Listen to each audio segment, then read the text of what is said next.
Hi, I'm Jazz Jennings, and I'm answering your questions for Variety.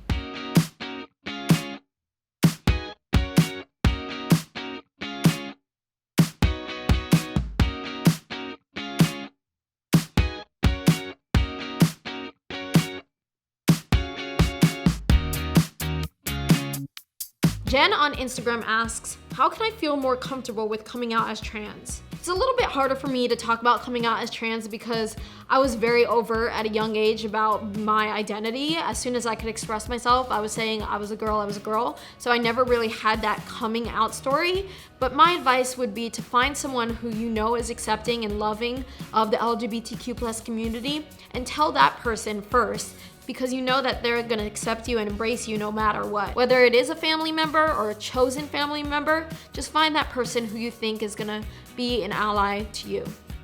Ashia on Facebook asks, what is your favorite part about Pride?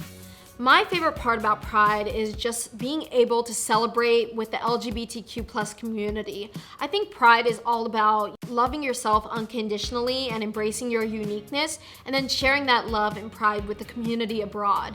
And when we all can just come together and embrace our differences and just, celebrate as one, it's just a beautiful thing, and I'm proud to be a part of it. Wow, I'm proud to be a part of Pride. Kyla on Facebook asks, how can I be a better ally to trans people?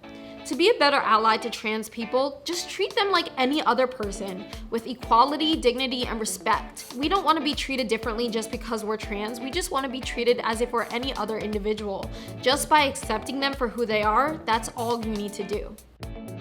Claudia on Instagram asks, what's one thing your fans don't know about you that you'd like them to know? Well, I recently started playing pickleball, which is this sport that's really fun. I've been playing with my brothers and my sister and my dad, and we're having a blast, and no one really knows that I play pickleball, but now you do. Marita on Instagram asks, what's the most difficult part of living your life in the public eye?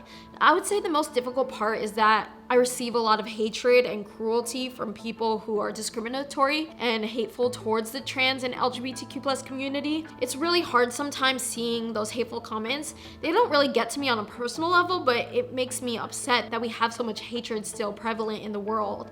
And I just want to continue sharing my story until we no longer have that hatred. Dylan on Instagram asks, what's your favorite sport to play? My favorite sport to play by far is soccer. I played for 11 years, and I just feel like when I play soccer, I could be myself and I enter my flow state where I just go out there on the field and could have a good time, kick the ball around with my friends, and just be me. Heather on Twitter asks, what advice would you give to parents of LGBTQ+ children? The advice that I would give to parents of LGBTQ+ children is that you just have to shower your child in unconditional love no matter what. Follow your child's lead, listen to them and what they have to say and what their needs are. Just by accepting your child, you're making a difference in their life and you're allowing them to flourish in their authentic identity. Alex on Twitter asks, will your show come back? And I am ecstatic to announce that yes, there is going to be a season 7 of I'm Jazz. I am so thrilled. I am so ecstatic to share the rest of my adventure, my journey of life with you all. And hopefully it could continue being an educational experience where by sharing my story, teach you all how to be loving, embracing, and compassionate towards not just trans people, but all people who have differences.